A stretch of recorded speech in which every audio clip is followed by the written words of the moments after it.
সম্পত্তি ঘিরে বিবাদের জেরে মৃত্যুকে ঘিরে উত্তেজনা ছড়িয়েছে এবং সেই ঘটনাটি জানা গেছে মধ্যমগ্রামের দিয়ারা এলাকায়। ঘটনা ইতিমধ্যেই চাঞ্চল্য ছড়িয়েছে এলাকায়। ১ এপ্রিল বিবাদের জেরে ব্যক্তিকে মারধরের অভিযোগ এবং তারপরে সেই মৃত্যুকে ঘিরেই কিন্তু উত্তেজনা ছড়িয়েছে এলাকায়। বিষয়ে আরো বিস্তারিত জানবো, ফোন লাইনে রয়েছেন প্রতিনিধি ভক্তি দে। ভক্তি, ঠিক কি অভিযোগ রয়েছে, কি কারণে এই উত্তেজনা?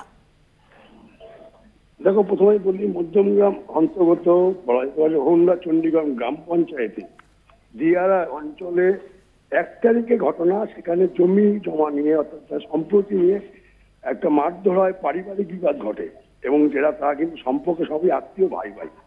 এরপর কিন্তু দেখা যায় যে ওই ঘটনার পর দুজন আহত হয়েছিল। ইয়াদ আলীর মৃত্যু হয়।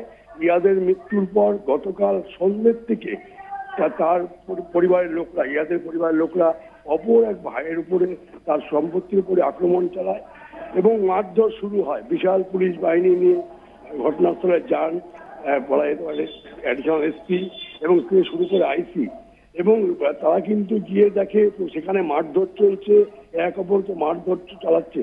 তাদের যেটা অভিযোগ, পুলিশকে তারা কিন্তু আগেই অভিযোগ করেছিল, তারপরও পুলিশ কোনো ব্যবস্থা নেয়নি। সেই কারণে কিন্তু আরো তারা রাগ তাদের বেশি হয় এবং রাগের বহিঃপ্রকাশ বলা যেতে পারে। তারা কিন্তু অন্যান্য বাড়িগুলো ভাঙচুর চালায়। এরপর পুলিশ গিয়ে মধ্যস্থতা করে, গ্রেপ্তারের আশ্বাস দেয়। তারপর কিন্তু পুলিশ ঘটনাস্থলে দুজনকে আটক করে, তাদের জিজ্ঞাসাবাদ করছে। এখন মূল বিষয় হচ্ছে মৃত্যুর পর যে ঘটনাটা ঘটেছে, মৃত্যুর আগে কি নিয়ে ঘটেছে সম্পূর্ণ তদন্ত বিষয়, সেই নিয়ে পুলিশ তদন্ত শুরু করেছে। এখনো পর্যন্ত এলাকায় বলা যেতে পুলিশ বাহিনী মোতায়েন করা হয়েছে এবং বলা যেতে পারে গ্রামটাকে যে কোনো মুহূর্তে আবার নতুন করে সংঘর্ষ হতে পারে, তার জন্য কিন্তু পুলিশ পোস্টিং করা হয়েছে। ধন্যবাদ তোমাকে। আমরা কথা বললাম আমাদের প্রতিনিধি ভক্তিদের সঙ্গে।